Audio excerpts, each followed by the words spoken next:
Everyone has a hot take on AI right now. It's either going to destroy art or liberate artists. It's a copyright machine or it's a creative revolution. It's lazy or brilliant or dangerous. And look, I get it. I have had the same thoughts myself. But I think we're asking the wrong question. We're asking whether we should use AI. But in this video, I wanted to talk about what happens when we actually do use it. What does it reveal about creativity itself and about what art actually is? Because here's the thing. I study art, I work in a gallery as well, and what I've come to believe is that every single time humanity encounters or faces a technology they don't quite really understand, the real crisis isn't about the tool, but it's about our identity. So let's get into it. But before that, I would really appreciate it if you can subscribe to my channel and let me know in the comments what you think about AI. So let's start with a question everyone is afraid to answer honestly. Is AI-generated material art? I want you to notice your gut reaction, because that reaction tells you a lot about how you define art. And most of us have never actually interrogated that definition.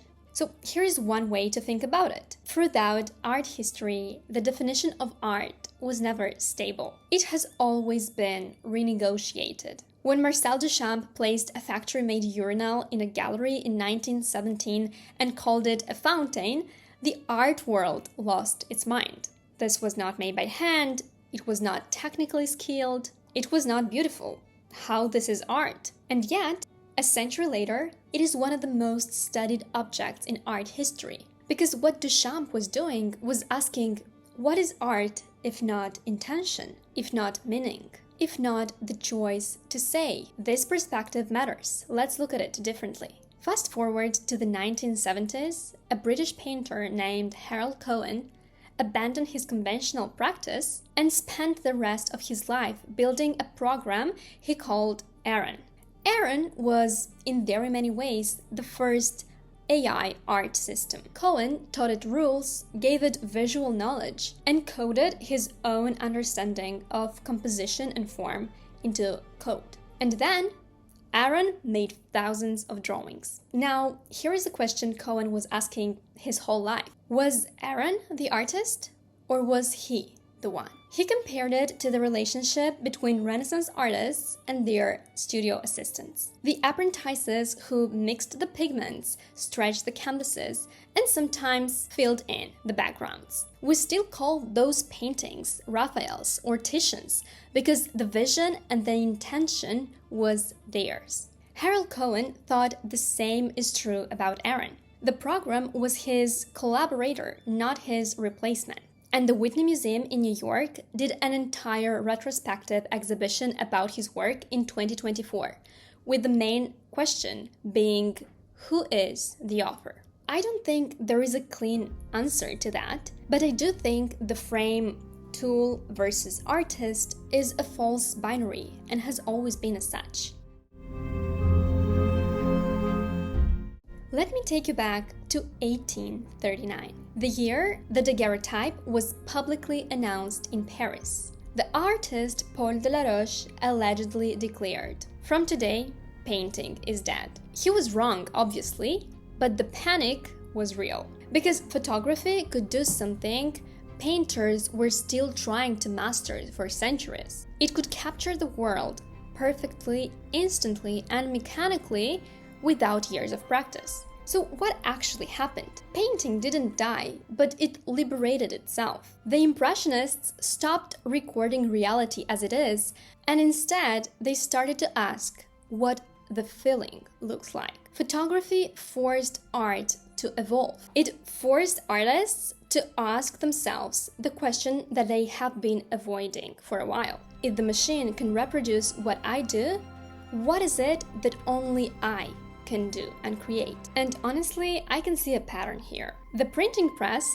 didn't kill storytelling. It gave stories to people who had never held a book in their hands. The industrial loom didn't end textile art. It shifted what craft meant and eventually gave rise to entirely new aesthetic conversations. Each time the technology felt like an extension, it turned out to be an open door. We are living right now for the same thing, only on a bigger scale. Because the Industrial Revolution took years to transform labor, but AI is transforming labor in real time, sometimes in as little as an afternoon. And I think that the response to that cannot be resistance, but it has to be discernment. And after all, it is us who decide how to use this powerful tool. So let me back it up by research. There is a growing body of research when it comes to how AI impacts our creativity and how we can use it to boost it. A large-scale study analyzing more than 4 million artworks from more than 50,000 users found that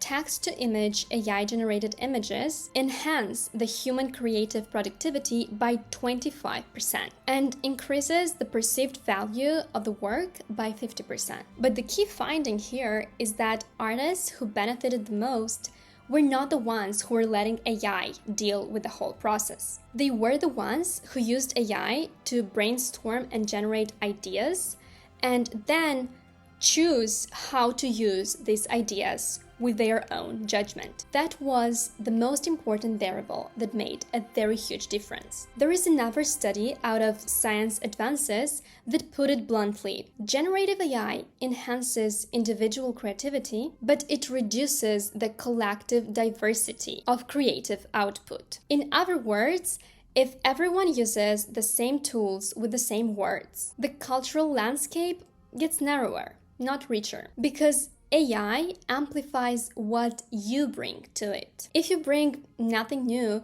you of course get the same generic story. But if you bring a strong creative perspective, you get something genuinely new. And this resonates so much with what I have been taught about art. Perspective is the most important thing in it. Having your vision is the point. AI can give you the technique, but it cannot give you the years of looking, of seeing, of understanding things from different perspectives that make you see the world differently from anyone else. I see AI not as the enemy or the tool that does everything for you, but rather as the material, as the pigment or the camera that can help you create your vision into reality. And they are just a tool that can speed up the process, but the process comes from you and it comes with intention.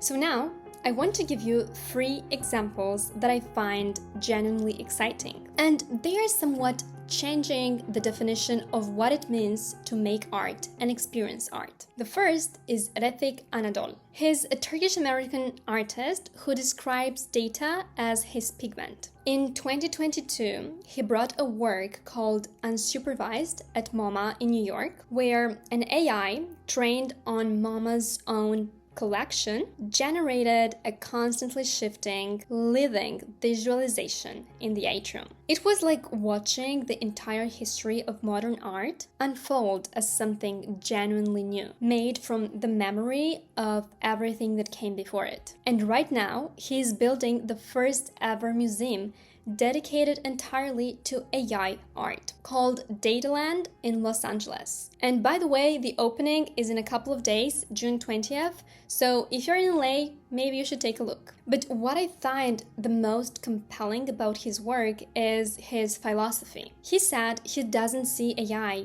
as an artist, but rather as a pigment. And it is the artist who decides what to say with it and how to use it. The second thing is happening inside museums at a curatorial level. The Louvre introduced an AI-powered visual guide named Leonardo, which provides visual tours and real-time information, adapting to the visitor in front of it. The Nasher Museum of Art experimented with ChatGPT to curate an entire exhibition, selecting works based on thematic connections. And this is something I think about the most in my own curatorial practice. I'm wondering whether we can use AI as a tool that can help us bring something new towards the curatorial process and something new towards how we see and experience artworks. Something that doesn't try to please hundreds of years of academic rigor, but rather share a new perspective in that regard. And the third example is Harold Cohen again,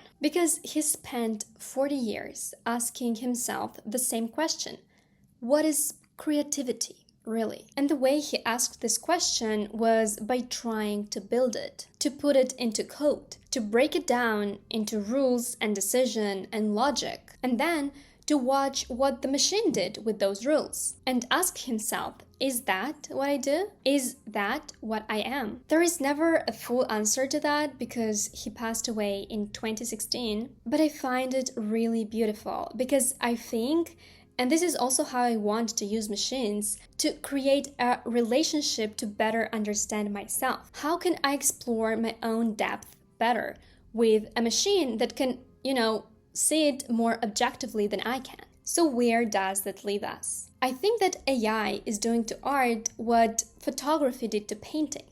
It keeps asking questions. It is challenging us to articulate it better what we mean when we say human creativity. What are the boundaries to it? And I don't think that the answer is to draw a line in the sand, but it is rather to go deeper into the question, to develop a stronger sense of what we see, what we think, and what we want to say. Because that is the thing AI cannot generate alone. Our lens is truly our own, and perspective, which is the ability to look at the world and see the world in a way that nobody else can see, that has always been what art is actually for. So let me know what is your perspective about AI in the comments below, and if you like this kind of videos, please make sure to subscribe.